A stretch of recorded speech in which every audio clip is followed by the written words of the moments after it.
किया था साथियों। इस युद्ध में साथियों महाराजा सुहेलदेव पासी और गाजी के सेना के बीच एक भीषण युद्ध होता है साथियों। इस युद्ध में पासी सेना बड़ी बहादुरी के साथ लड़ती है और गाजी की सेना को गाजर और मूली की तरह काटने का काम करती है और गाजी की सेना के पांव इस युद्ध में उखड़ जाते। महाराजा सुहेलदेव के जन्मोत्सव के विषय में आप विस्तार से बताइए। आज आखामा विधानसभा के अंतर्गत एक कल्याणपुर का जो एक ऐतिहासिक गांव है, उस गांव में रमेश सरोज अधिवक्ता और उनकी क्रांतिकारी टीम द्वारा महाराजा सुहेलदेव पासी भव्य कार्यक्रम रखा गया है। इसमें हजारों लोग उपस्थित हैं। यहाँ पर गाँववासी उपस्थित हैं। इस कार्यक्रम के माध्यम से पासी समाज के लोगों को उनके गौरवशाली इतिहास के विषय में बताया जा रहा है। समाज को संदेश दिया जा रहा है कि पासी समाज विधानसभा के अंतर्गत इस ऐतिहासिक गांव कल्याणपुर में जो महाराजा सुहेलदेव पासी का जन्म दिवस मनाया जा रहा है साथियों, आज इस जन्म दिवस के अवसर पर मंच पर उपस्थित सभी सम्मानित अतिथिगण और यहाँ पर उपस्थित सभी नौजवान साथियों, बड़े बुजुर्गों, माताओं, बहनों, प्यारे बच्चों और समस्त ग्रामवासीगण और इस कार्यक्रम का कुशल संचालन कर रहे आदरणीय बिंदेश्वरी प्रसाद जी, कुछ कहने से पहले साथियों हम इस खूबसूरत कार्यक्रम को सुचारू रूप से चलाने वाले कार्यक्रम के संयोजक रमेश सरोज जी और राम कुमार मास्टर जी और इनकी पूरी क्रांति। महाराजा सुहेलदेव पासी का जन्म हुआ था और इसी दिन पूरे हिंदुस्तान में पासी समाज के लोग और महाराजा सुहेलदेव पासी के चाहने वाले लोग बड़े धूमधाम से पूरे हिंदुस्तान में जन्म दिवस मनाने का काम करते हैं साथियों।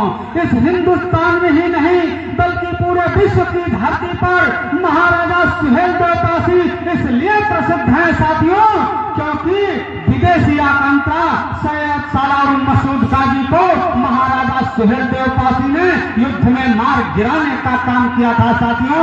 इसलिए महाराजा सुहेलदेव पासी प्रसिद्ध हैं साथियों। जैसा कि जानते हैं आप लोगों ने इतिहास पढ़ा होगा तो महमूद गजनवी का नाम सुना होगा, जिसने भारत पर 17 बार आक्रमण करने का काम किया था और भारत से अतुल धन संपदा लूट कर अपने देश गजनी लेकर गया था साथियों। उसी महमूद गजनी का भांजा सैयद सालार मसूद गाजी था, जिसने भारत विजय का सपना लेकर, भारत विजय का संकल्प लेकर वो दिल्ली समेत हिंदुस्तान के कई प्रदेशों को जीतता हुआ, हिंदुस्तान के कई राज्यों को जीतता हुआ वो अवध की धरती पर आता है साथियों। वो अवध की धरती को जीतने की नियत से महाराजा सुहेलदेव पासी के राज्य को जीतने के नियत से इस अवध की धरती पर अपने 1.5 लाख सैनिकों के साथ डेरा डालने का काम करता है और महाराजा सुहेलदेव पासी को युद्ध के लिए लड़ने का काम करता है। तो साथियों उस समय महाराजा सुहेलदेव पासी के अधीन 21 छोटे बड़े पासी राजा राज करते थे। इस युद्ध में उन सभी 21 राजाओं ने महाराजा सुहेलदेव पासी का साथ देने का काम किया था साथियों। इस युद्ध में साथियों महाराजा सुहेलदेव पासी और गाजी के सेना के बीच एक भीषण युद्ध होता है साथियों। इस युद्ध में पासी सेना बड़ी बहादुरी के साथ लड़ती है और गाजी की सेना को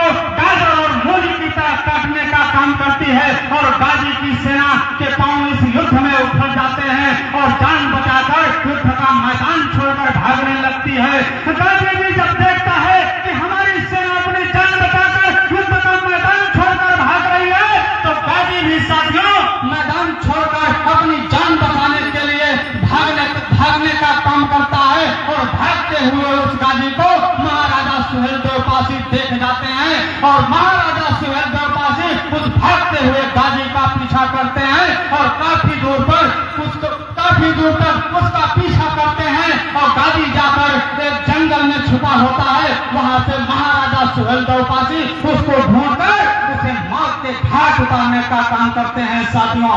इस युद्ध का परिणाम यह रहा कि साथियों, इस युद्ध में महाराजा बिजलीपासी की वीरता पूरे विश्व में, हिंदुस्तान में ही नहीं पूरे विश्व में प्रचलित हुई। जो भी विदेशी आक्रांता हिंदुस्तान की धरती पर आक्रमण करने के लिए सोच रहे थे, लगभग 200 वर्षों तक किसी की हिम्मत नहीं हुई विदेशी आक्रांता की कि वो हिंदुस्तान पर आक्रमण कर सके। साथियों, हम आपको बताना चाहते हैं, इस युद्ध में महाराजा सुहेलदेव पासी का 21 पासी राजाओं ने साथ देने का काम किया था। इसलिए साथ देने का काम किया था कि उनका जमीर अपनों के प्रति मरा नहीं था, उनका जमीर अपनों के प्रति जिंदा था, इसलिए साथ देने का काम किया था। जिस समाज का जमीर मरा हुआ होता है साथियों, उस समाज की कब्र कोई भी खोद कर चला जाता है।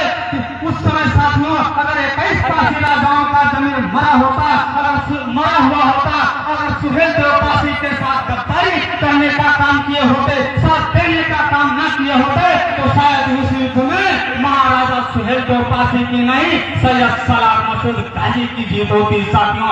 इसलिए कहना चाहता हूँ साथियों, पासी समाज के नौजवानों से कहना चाहता हूँ, पासी समाज के बुद्धिजीवियों से कहना चाहता हूँ, अपने क्रांतिकारी और गौरवशाली इतिहास से सबक लेने का काम करिए, उससे प्रेरणा लेने का काम करिए, उससे प्रेरणा लेने का काम करिए। आपका इतिहास साथियों कमर में झाड़ू और गले में हरिया बांधने का नहीं रहा है। आपका इतिहास साथियों कमर में तलवार और हाथ में कटार का इतिहास रहा है साथियों।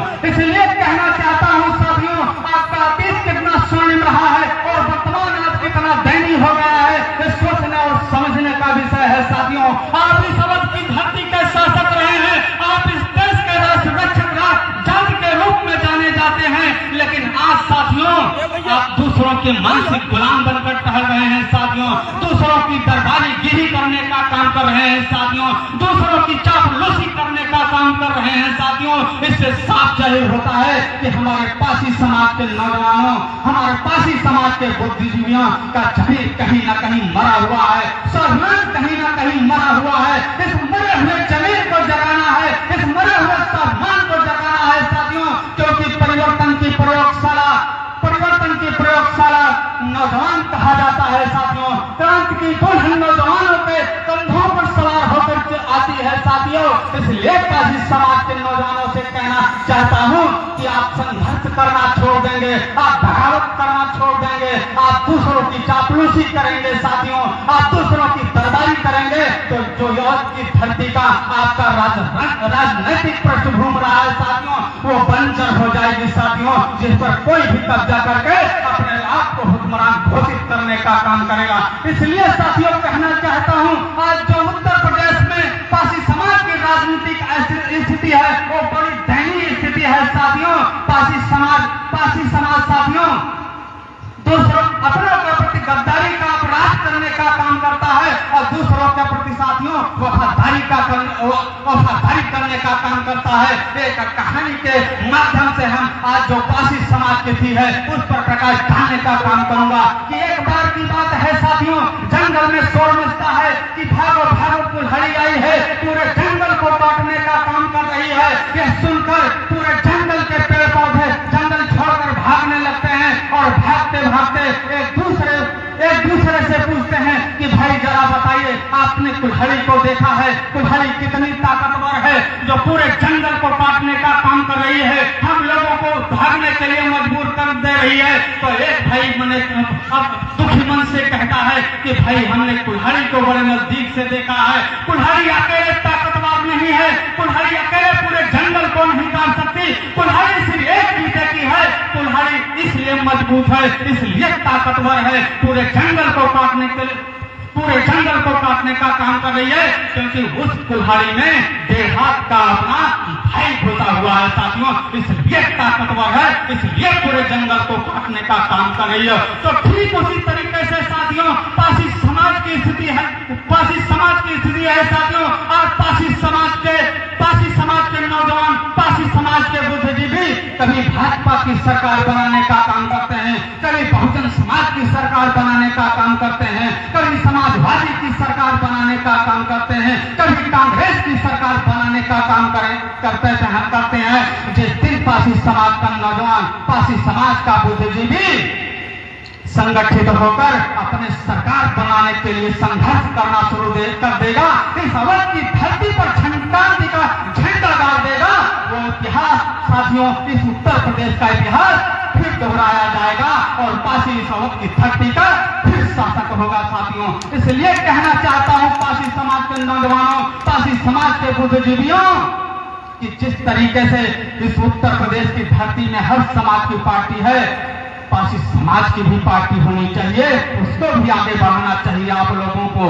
और साथियों, जो लोग ये सोच रहे हैं, जो लोग ये सोच रहे हैं कि पासी समाज कभी संगठित नहीं हो सकता, उनको ये बताने का काम करिए कि पासी समाज का नौजवान अब जागरूक हो गया है, पासी समाज का बुद्धिजीवी अब जागरूक हो गया है। जो सोच रहे हैं पासी समाज को हल्के में लेने का काम कर रहे हैं, उन्हें ये बताने का काम करिए कि ये सबक की धरती का पासी नौजवान, पासी बुद्धिजीवी सोचा हुआ शेर है। और जिस दिन जग जाएगा पासी समाज इस अवध की धरती पर अपना इतिहास को फिर से दोहराने का काम करेगा, अपनी खोई हुई सत्ता फिर से वापस पाने का काम करेगा साथियों। इसलिए ऐसे लोगों को बताने का काम करिए, ऐसी ताकतों को बताने का काम करिए कि समंदर की खामोश लहरों को देखकर ये मत समझना कि समंदर में रवानी नहीं है, हम उठेंगे तो तूफान बनकर उठेंगे, बस उठने की हमने ठानी नहीं है साथियों। आपको बताना चाहते हैं, आप देख रहे हैं कि उत्तर प्रदेश की धरती पर कबीलाई राजनीति है साथियों।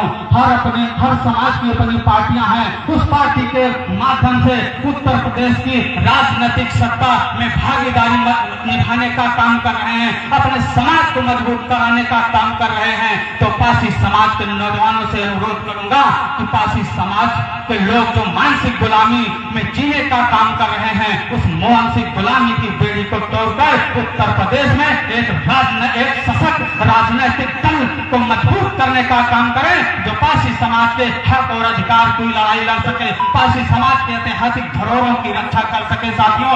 नहीं तो आप बारी बारी से सरकार बनाने का काम करेंगे और हर सरकार में आपका शोषण होगा, आपका अधिकारों का हनन होगा और आप हर सरकारों में मार खाने का काम करेंगे। कोई भी सरकार आपकी हितैषी नहीं है। आपका वोट तो लेती है दलित बनाकर, बहुजन बनाकर, तमाम से गुफे छोड़कर, और जब शासन सत्ता में आती है तो सिर्फ अपने समाज को देखने का काम करती है, अपने जात को देखने का काम करती है। इसलिए पासी समाज के लोगों, अन्य समाज से सीखिए कि जैसे अन्य समाज के लोग जातिवादी हैं, उसी तरीके से पासी समाज को जातिवादी बनना पड़ेगा। जिस दिन पासी समाज जातिवादी बन गया, दूसरों को ठुकराने का काम किया, उस दिन पासी समाज इस अवध की धरती का फिर से शासक कहलाएगा साथियों। इन्हीं शब्दों के साथ हम अपनी बात को समाप्त करना चाहेंगे और एक निवेदन के साथ कि पासियों, इन्हीं शब्दों के साथ अपनी बात को समाप्त करना चाहते हैं। धन्यवाद सभी साथियों को और जय महाराजा सुहेल।